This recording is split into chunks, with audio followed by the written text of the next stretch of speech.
Welcome to evening bulletin. Medaram, Basara ఆలయాల అభివృద్ధి పనులను వేగవంతం చేయాలని ముఖ్యమంత్రి రేవంత్ రెడ్డి అధికారులను ఆదేశించారు. ఈ మేరకు మాస్టర్ ప్లాన్ ను అధికారులు సీఎంకు వివరించారు. మేడారం అభివృద్ధికి సంబంధించి పలు డిజైన్లను పరిశీలించిన సీఎం నిర్మాణాలు సహసిద్ధమైన రాతి కట్టడాలా ఉండేలా చర్యలు తీసుకోవాలని సూచించారు. భక్తులకు ఎలాంటి అసౌకర్యం కలగకుండా ఎంట్రీ, ఎగ్జిట్ మార్గాలు, పార్కింగ్ వసతులు సమగ్రంగా ఉండాలని సీఎం ఆదేశించారు. 100 రోజుల్లో అభివృద్ధి పనులు పూర్తయ్యేలా ప్రణాళికలు సిద్ధం చేయాలని స్పష్టం చేశారు.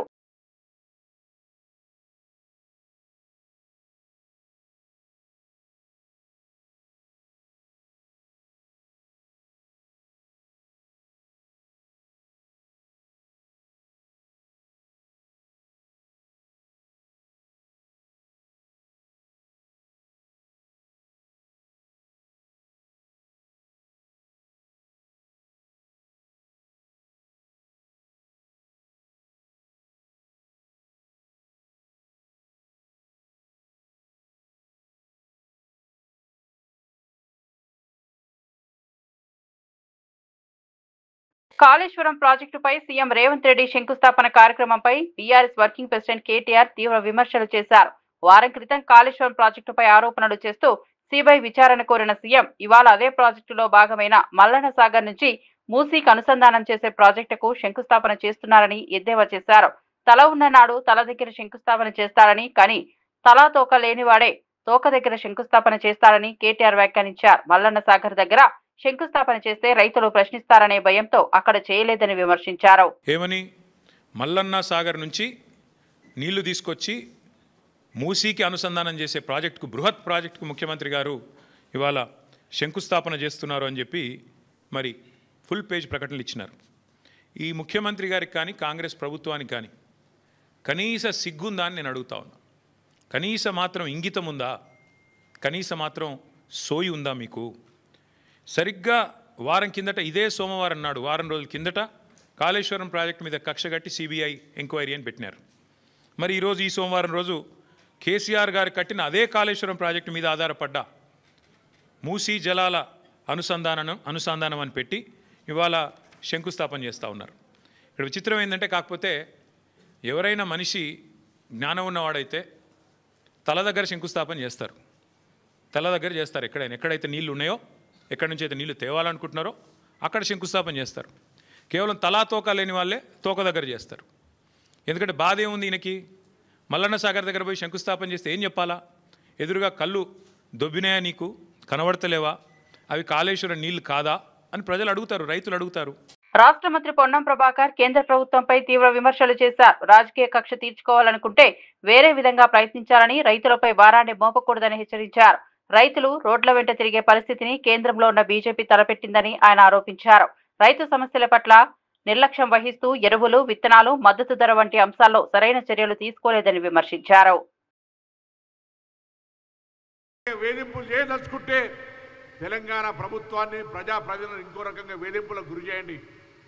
కానీ నేరుగా రైతుల మీద ప్రభావం పడుతూ, రైతులు ఇబ్బంది పడుతూ, రైతులు రోడ్ల పొట్టి తిరిగే పరిస్థితి రావడానికి కారణమైన బీజేపీ స్పందించకపోతే నేను రాష్ట్ర కాంగ్రెస్ అధ్యక్షునికి, ముఖ్యమంత్రి గారికి, మంత్రులందరూ కూడా కోరుకుంటున్నాం, త్వరలోనే భారతీయ జనతా పార్టీ వ్యతిరేకంగా కార్యాచరణ తీసుకొని ఎలా రైతుల సహకారంతో ఒత్తిడి తెచ్చే విధంగా చర్యలు తీసుకుంటాం. మంచి మాటగా సామధాన భేద దండోపాయాలుగా అనేక సందర్భాలు విజ్ఞప్తి చేసినాం.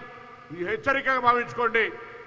ఇలా రైతుల పక్షాన్ని నిల్చునేటువంటి పార్టీగా, రైతులకు అండగా ఉండేటువంటి పార్టీగా, కాంగ్రెస్ పార్టీగా భారతీయ జనతా పార్టీని గట్టిగా డిమాండ్ చేస్తూ ఉన్నాం. ఈ బాధ్యత మీది. బాధ్యతను విస్మరించి వ్యవహరించకండి. బాధ్యతను విస్మరించడం వల్ల తెలంగాణ రైతాంగానికి నష్టం జరుగుతోంది. అన్నదాత కష్టాల్లో ఉంటే రేపు తెలంగాణ ప్రజలకు కష్టాలు వస్తాయి. ఇలా దిగుబడి తక్కువైతే రాష్ట్ర ఆదాయం మీద, రైతుల ఆదాయం మీద, తదుపరి రాష్ట్ర మొత్తం వ్యవస్థ మీద ప్రభావం పడేటువంటి అవకాశం ఉంటుంది. అమరావతి మెడికల్ కాలేజీల అంశంపై బహిరంగ చర్చకు రేడు సిద్ధమని రాష్ట్ర హెల్త్ మినిస్టర్ సత్యకుమార్ యాదవ్ స్పష్టం చేశారు. ఈ విషయంపై వైసీపీ నాయకులకు సవాల్ విసిరిన ఆయన ఎప్పుడైనా ఎక్కడైనా చర్చకు రావాలని సవాల్ చేశారు. రాష్ట్రంలో వైద్య రంగ అభివృద్ధి కోసం ప్రభుత్వం తీసుకుంటున్న చర్యలను ప్రజల ముందే వివరించడానికి తాను సిద్ధంగా ఉన్నానని తెలిపారు. మెడికల్ కాలేజీలపై అనవసర ఆరోపణలు చేసి ప్రజలను తప్పుదారి పట్టించకుండా వాస్తవాలు వినడానికి వైసీపీ నాయకులు ధైర్యం చేస్తారా అని ప్రశ్నించారు. బహిరంగ సవాలు ఏ వేదిక నుంచైనా మెడికల్ కాలేజీల గురించి చర్చకు వస్తే ఎందుకు వాటిని పీపీపీ మోడ్ లో పెట్టాల్సి వచ్చిందో చెప్పడానికి నేను సిద్ధంగా ఉన్నాను. నేను ఒక్కడిని వస్తా కావాలంటే మీ పార్టీ నుంచి 10 మంది 100 మంది రాండి, 100 మంది కూడా సమాధానం చెప్పడానికి నేను సిద్ధంగా ఉన్నాను. ఎందుకు మేము పీపీపీ మోడ్ లోకి ఇవాళ మెడికల్ కాలేజీలు తీసుకెళ్లాం? నరేంద్ర మోడీ గారి ప్రభుత్వం 5 సంవత్సరాల క్రితం 17 మెడికల్ కాలేజీలు మంజూరు చేసి దానికి నబార్డు కింద కానీ, లేదా సెంట్రల్ స్పాన్సర్డ్ స్కీమ్ కింద కానీ, లేదా స్పెషల్ అసిస్టెన్స్ ఫర్ ఇన్ఫ్రాస్ట్రక్చర్ గురించి కానీ 8,500 కోట్ల రుణ రూపంలో ఇవ్వడానికి వస్తే 5 సంవత్సరాల కాలంలో ఒక్క కాలేజీ కూడా సంపూర్ణంగా పూర్తి చేయకుండా అరకొరగా సగం బిల్డింగ్లు కట్టి ఆ 5 కాలేజీలు మొదలు పెడితే 6వ కాలేజీ మేము వచ్చే నాటికి దాన్ని పూర్తి చేసి పాడేరు పూర్తి చేశాం. ఇక మిగతా కాలేజీల గురించి మేము వచ్చిన కొత్తల్లో ఈ కాలేజీ ప్రారంభం కోసం ఎన్ఎంసీ నుంచి ఇన్స్పెక్షన్ వచ్చింది, ఢిల్లీ నుంచి. వచ్చిన తర్వాత కాలేజీ చూశారు, చూసి వాళ్ళు రిపోర్ట్ ఇచ్చారు. ఏమి మదనపల్లి కాలేజు అడ్మినిస్ట్రేటివ్ శాంక్షన్ 500 కోట్లు అయితే పెట్టిన ఖర్చు ఎంత అయ్యా 5 ఏళ్లలో అంటే 44,16,000. 44 కోట్ల 16 లక్షలు. 44 కోట్ల పెట్టాల్సిన ఖర్చు 500 కోట్లు అయితే 5 సంవత్సరాలు కళ్ళు మూసుకుని నిద్రపోయి కేవలం 44 కోట్ల 16 లక్షలు పెట్టి ఇవాళ మెడికల్ కాలేజ్ పూర్తి కావాలంటే ఎక్కడి నుంచి అవుతుంది? మీరు చెప్పండి. దాన్ని పూర్తి చేయడానికి అవకాశం ఉందా? మీరు ఒక ఇల్లు కడుతున్నారనుకోండి, 3 బెడ్రూమ్ ఇల్లు కడుతున్నారనుకోండి, పునాది వేస్తే ఇల్లు పూర్తయినట్ట? గోడలు లేకపోతే ఇల్లు పూర్తయినట్ట? సీలింగ్ వేస్తే ఇల్లు పూర్తయినట్ట? ఇవేమి చేయలేదు. పునాదులు వేశాడు, గోడలు లేపాడు. ఒక్క పులివెందుల కాలేజీ మాత్రమే 500 కోట్లు ఖర్చు పెట్టాల్సి వస్తే 300 కోట్లు ఖర్చు పెట్టుకుని పులివెందుల్లో మంచిగా హాస్పిటల్, మంచిగా కాలేజీ కట్టుకున్నారు. కానీ ఆడపిల్లలు ఉండడానికి, మగపిల్లలు చదువుకునే పిల్లలు ఉండడానికి హాస్టళ్లను పూర్తి చేయరా?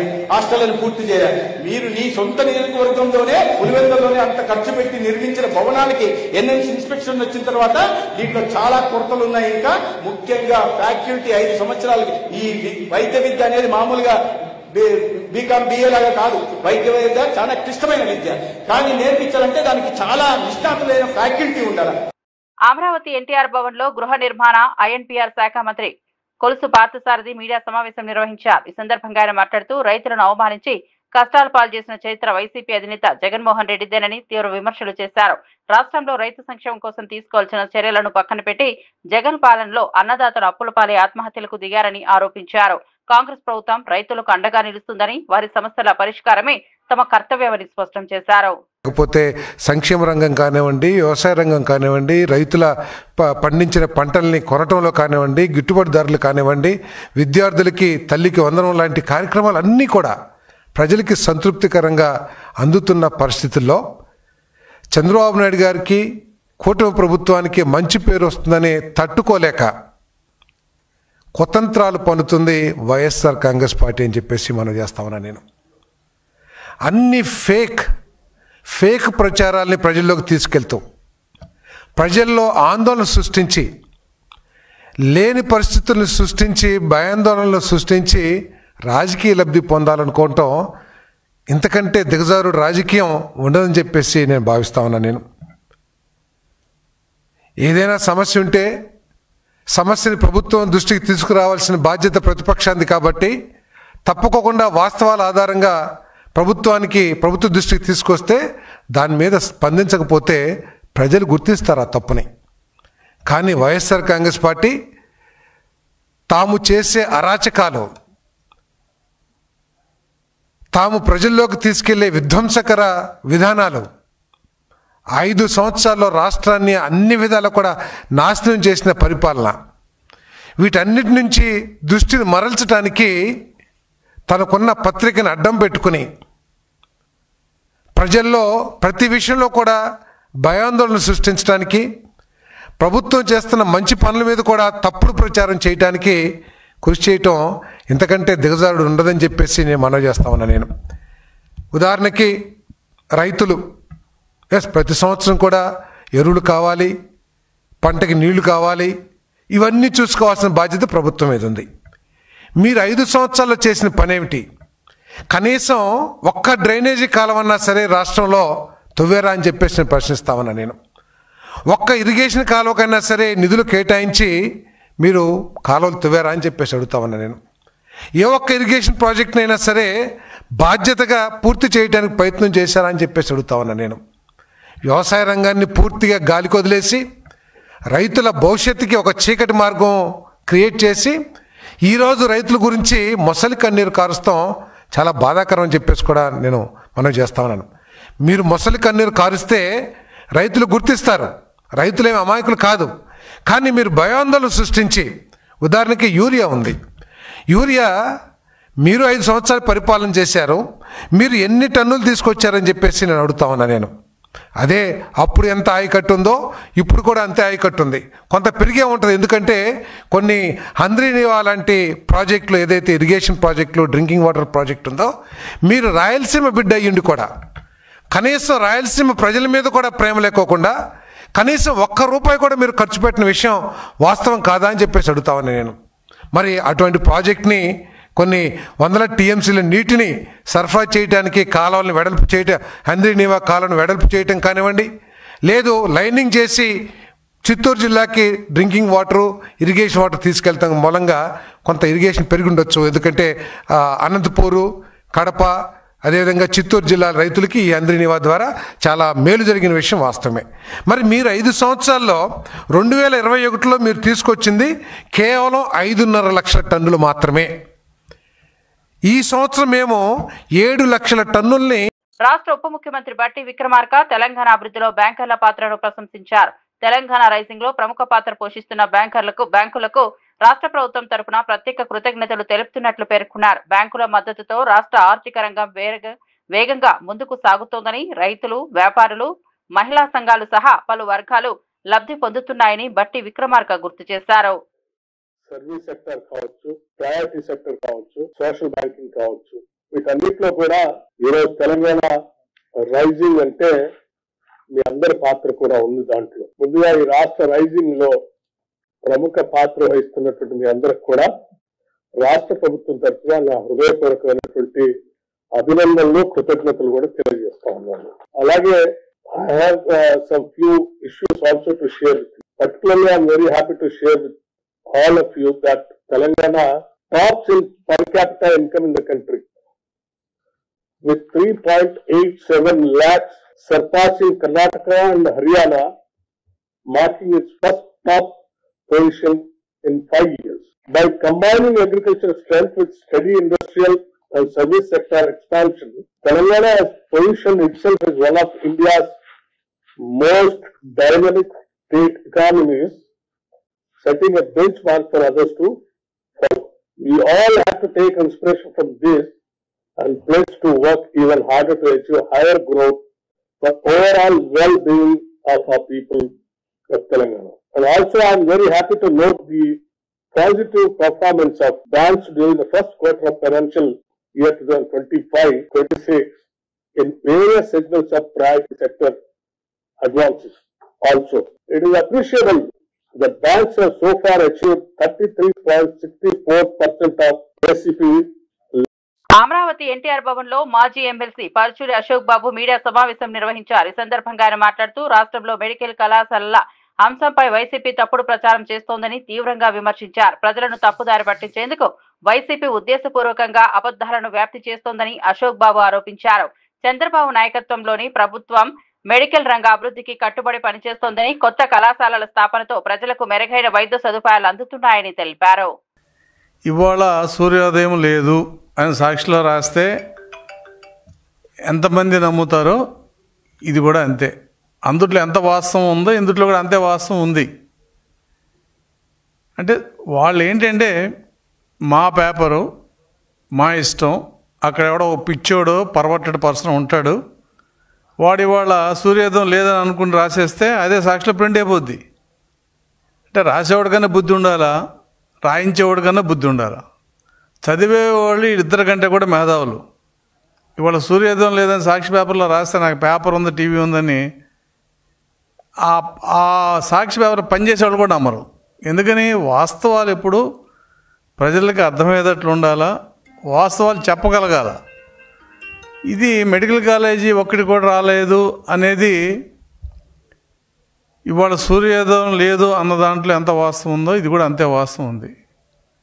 వీళ్ళు ఏమన్నా అసలు ప్రభుత్వంలో 2019 నుంచి 2024 దాకా ఉన్నారు.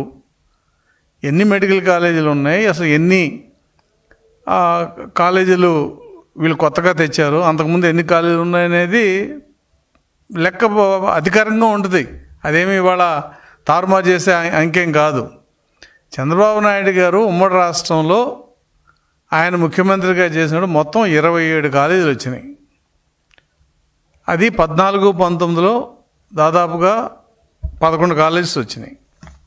ఒక 6 ప్రైవేట్ సెక్టార్లో వచ్చినాయి, అలాగే 5 గవర్నమెంట్ సెక్టార్లో వచ్చినాయి. అంటే మెడికల్ కాలేజీ అంటే ఇంజనీరింగ్ కాలేజీ లాగా ఏదో ఒక బ్రాంచ్ పెట్టుకుని నేను సిఎస్ఎస్ఏ పెడతాను, లేదంటే ఒక సివిల్ ఇంజనీరింగ్ పెడతానని చెప్పి క్లోజ్ చేసిన పరిస్థితి కాదు. ఓ మెడికల్ కాలేజీ పెట్టాలంటే దానికి అనుబంధంగా ఒక హాస్పిటల్, ఇన్ని బెడ్స్, ల్యాబు, బోల్డంత ఇన్ఫ్రాస్ట్రక్చర్ కావాలి. కాబట్టి అటువంటి అవగాహన లేకుండా మేమేదో కేంద్ర ప్రభుత్వం 17 మెడికల్ కాలేజీ తీసుకొస్తే 17 మెడికల్ కాలేజీలు మేమే ప్రారంభించాం, చంద్రబాబు నాయుడు ఒక్క కాలేజీ కూడా తేలేదనే ఒక ఆరోపణ అనేది ఇంతకంటే దుర్మార్గమైన ఆరోపణ లేదు. నువ్వు 17 మెడికల్ కాలేజీ తీసుకొచ్చాయని చెప్పి ఊరిని బాధ కొట్టుకుంటున్నావు. 17 మెడికల్ కాలేజీల్లో ఎన్ని మెడికల్ కాలేజీల్లో ఇవాళ స్టూడెంట్స్ చదువుతున్నారు? 5 మాత్రమే చదువుతున్నారు. ఎందుకని? 17 మెడికల్ కాలేజీలకి 8,000 దాదాపు 8,480 అంటే 8,500 కోట్లు ఖర్చు అవుతుందని చెప్పి కేంద్ర ప్రభుత్వం ఎస్టిమేషన్ ఇస్తే, అందుట్లో 5,000 కోట్లు మేము నాబార్డు రుణం ఇస్తాము, మిగతాది మీరు స్టేట్ గవర్నమెంట్ చూసుకోండి, మేము కాలేజీలకి అడ్మినిస్ట్రేటివ్ శాంక్షన్ ఇస్తున్నామని చెప్పి కేంద్ర ప్రభుత్వం చెప్పింది. చెప్పిన దాని మీద వీళ్ళు 17 కాలేజీలు ప్రారంభించడానికి సిద్ధమయ్యారు. కాంపౌండ్ వాళ్ళు కట్టారు, బిల్డింగ్ ప్లాన్లు ఉన్నాయి. అంటే jack of all but master of none అని 17 కాలేజీల్లో ఏది కూడా సంపూర్తిగా కాలేజీ అడ్మిషన్ పనికొచ్చే విధంగా కట్ల. సివిల్ వర్క్స్ అన్నీ స్టార్ట్ చేశారు, డబ్బులు ఇచ్చారు. కేంద్ర ప్రభుత్వం 975 కోట్లు ఇచ్చింది, రాష్ట్ర ప్రభుత్వం నుంచి 465 కోట్లు మాత్రమే ఖర్చు పెట్టి మొత్తం 1,450 కోట్లు ఖర్చు పెట్టి ఈ 17 కాలేజీల్లో అనంతపురం డంపింగ్ యార్డ్ లో జరుగుతున్న బయో మైనింగ్ పనులను మంత్రి Narayana, MLA Daggupati, Swachh Andhra corporation chairman Pattabhiram కలిసి పరిశీలించారు. ఈ సందర్భంగా మంత్రి నారాయణ మాట్లాడుతూ, గత వైసీపీ ప్రభుత్వం రాష్ట్రంలోని 123 మున్సిపాలిటీలో చెత్త పన్ను వేసి 85 లక్షల టన్నుల చెత్త పెట్టి వెళ్లిందని తీవ్ర విమర్శలు చేశారు. డంపింగ్ యార్డ్ లో రోజు ఎంత చెత్త తరలిస్తున్నారు, ఇప్పటి వరకు ఎంత పూర్తయింది, మిగిలిన చెత్త ఎప్పట్లోగా తొలగిస్తారనే అంశాలు అధికారులకు వివరించారు.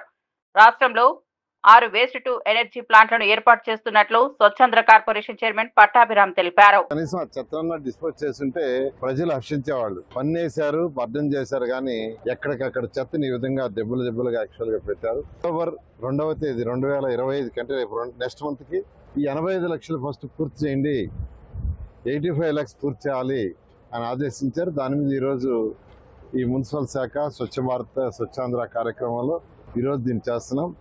నిన్నటికి 78 లక్షలు పూర్తి చేశారు.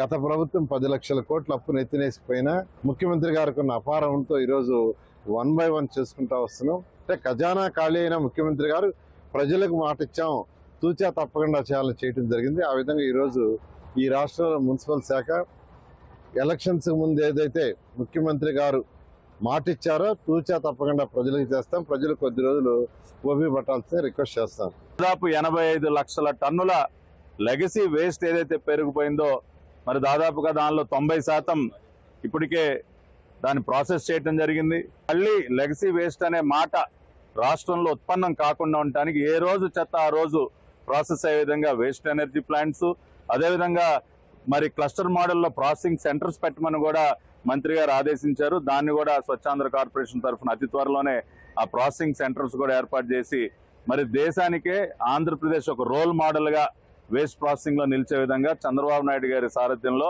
మంత్రి గారి నేతృత్వంలో ఇవన్నీ కూడా స్వచ్ఛాంధ్ర కార్పొరేషన్ చేపడుతుంది. రాబోయే రోజుల్లో కూడా ఇదే పందాతో ముందుకు వెళ్ళి ప్రతి ఒక్క పట్టణాన్ని కూడా శుభ్రపరిచే కార్యక్రమాన్ని ఉధృతంగా చేపడతాం.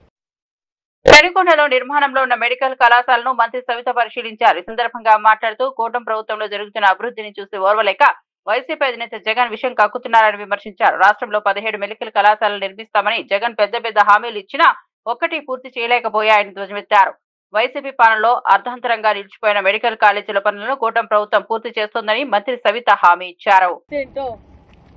మీరే చూడొచ్చు, మరి 17 మెడికల్ కాలేజీలకి నేను తీసుకొచ్చానని చెప్పి ఒక పక్క ఆరోగ్యంతో కూడా చెలగాటమాడిన వ్యక్తి జగన్మోహన్ రెడ్డి గారు. ఈరోజు రేపు 10వ తారీఖు మేము సూపర్ హిట్ సూపర్ 6 ప్రోగ్రాం చేస్తున్నాం. అది జీర్ణించుకోలేదు జగన్మోహన్ రెడ్డి గారు. 10 మెడికల్ కాలేజీల పీపీపీ మోడల్లో మళ్ళీ మొదలు పెడుతున్నామన్న విషయాన్ని తెలుసుకొని విషం కక్కుతున్నాడు జగన్మోహన్ రెడ్డి గారు. మరి 8,500 చిల్లర కోట్లతో ఆ రోజు నేను తీసుకొచ్చానని చెప్పారు జగన్మోహన్ రెడ్డి గారు. ఆయన ఖర్చు పెట్టింది 647 కోట్లే. ఆయన గతంలో అప్పు మెడికల్ కాలేజ్ కాంట్రాక్టులకు అప్పు కూడా 1900 కోట్లు మేమే చెల్లించామనే విషయం కూడా జగన్మోహన్ రెడ్డి గారికి తెలియజేస్తున్నాం. జగన్మోహన్ రెడ్డి గారికి మేము తెలియజేసేది ఒక్కటే, మరి ఫస్ట్ ఫేజ్ లో 10 మెడికల్ కాలేజీలు పీపీపీ మోడల్లో పూర్తి చేసి పిల్లలకి ప్రజలకు అంకితం చేస్తున్నామనే విషయాన్ని కూడా మీకు తెలియజేస్తున్నాం.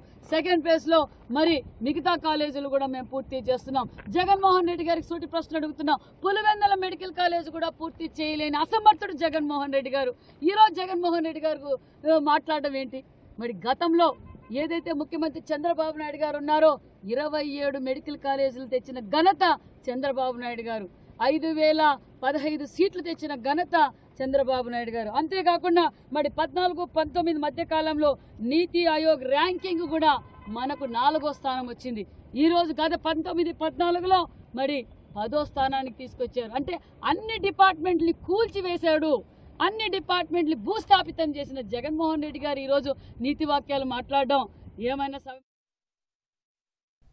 బీఆర్ఎస్ వర్కింగ్ ప్రెసిడెంట్ కేటీఆర్ సినీ నిర్మాత అల్లు అరవింద్ తల్లి అల్లు కనకరత్నమ్మకి నివాళులు అర్పించారు. ఈ సందర్భంగా ఆయన కుటుంబ సభ్యులను పరామర్శించి ధైర్యం చెప్పారు. అల్లు కనకరత్నమ్మ మృతి పట్ల లోతైన సంతాపాన్ని వ్యక్తం చేసిన కేటీఆర్ ఆమె ఆత్మకు శాంతి చేకూరాలని ఆకాంక్షించారు.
శ్రీకాకుళం జిల్లా గ్రామీణ మండలంలోని తండెం వలసలో ఎరువుల వినియోగంపై రైతులకు అవగాహన సదస్సు నిర్వహించారు. ఈ కార్యక్రమంలో రాష్ట్ర మంత్రి అచ్చెన్నాయుడు పాల్గొన్నారు.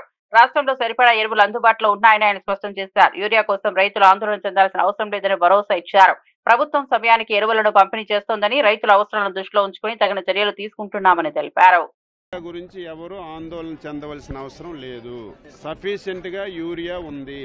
ఈ రోజు ఎంత మైన్యూట్ గా అంటే ఏ పేపర్లో కానీ, ఏ టీవీలో కానీ, ఏ సోషల్ మీడియాలో కానీ, ఏ మండలంలో, ఏ గ్రామంలో చిన్న ఐటమ్ యాంటీకి వచ్చినా వెంటనే జిల్లా కలెక్టర్ గారికి ఆర్టీఎస్ ద్వారా పంపించి, ఇగో మీ దగ్గర ఇది వచ్చింది, రైట్ రాంగ్ అని కాదు, వెరిఫై చేయండి అంటే 100కి 95% కొన్ని దగ్గరలో తప్పే. ఒకవేళ మేము తప్పు చేస్తే సరి చేసుకుంటున్నాం, సరి చేసుకొని ముందుకెళ్తున్నాం.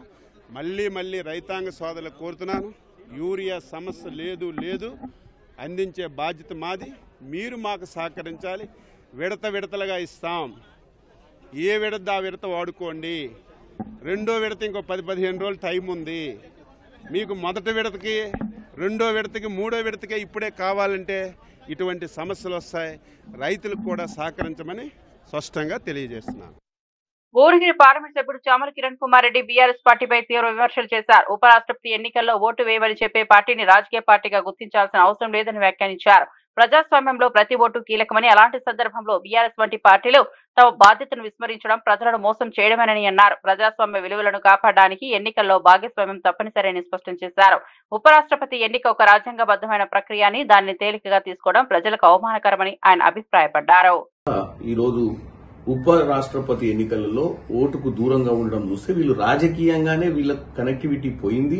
వీళ్ళ ఆలోచనలు కూడా ఇప్పుడే సురేష్ రెడ్డి గారు మాట్లాడుతూ యూరియా ఇయ్యలేదు కాబట్టి యూరియా కష్టాలలో ఉన్నటువంటి ప్రజల కోసము వాళ్ళు ఈ ఎలక్షన్ కి దూరంగా ఉన్నామని ఒక మాట, రెండు కాంగ్రెస్ పార్టీ వాళ్ళ కార్యకర్తలను వేధిస్తుందని రెండో మాట చెప్తూ రెండు విధాలుగా వాళ్ళ ఎన్నికలలో పాల్గొనడానికి ఇంట్రెస్ట్ చూపించకపోవడాన్ని తెలంగాణ ప్రజలు గమనించాలి. తెలంగాణ రాష్ట్రీయ సమితిగా ఆవిర్భవించి తెలంగాణ సెంటిమెంట్ కే దూరంగా భారత రాష్ట్రీయ సమితిగా అవతరించినటువంటి ఈ పార్టీ ఓవరాల్ గా చూస్తే అసలు తెలంగాణ అనే అంశాన్ని మర్చిపోయినట్టుగా కనపడుతుంది. ముఖ్యంగా సుదర్శన్ రెడ్డి గారు ఏ పార్టీలకు సంబంధించిన వ్యక్తి కాదు, పార్టీలకు అతీతంగా. బీజేపీ రాష్ట్ర అధ్యక్షుడు రామచంద్రరావు కాంగ్రెస్ ప్రభుత్వంపై తీవ్ర స్థాయిలో మండిపడ్డారు. బీసీ రిజర్వేషన్లకు బీజేపీ వ్యతిరేకమని, కాంగ్రెస్ తప్పుడు ప్రచారం చేస్తోందని ఆరోపించారు. కామారెడ్డి బీసీ డిక్లరేషన్ పేరుతో కాంగ్రెస్ ప్రజలను మోసం చేసిందని వ్యాఖ్యానించారు.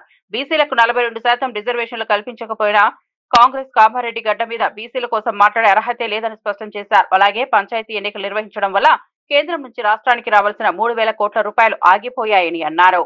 బీజేపీ సపోర్ట్ చేసింది. ఇప్పుడు మీకు కేంద్రం ఎక్కడ అడ్డం వచ్చిందంటే మీ బిల్లుకు అడ్డం పడ్డావా?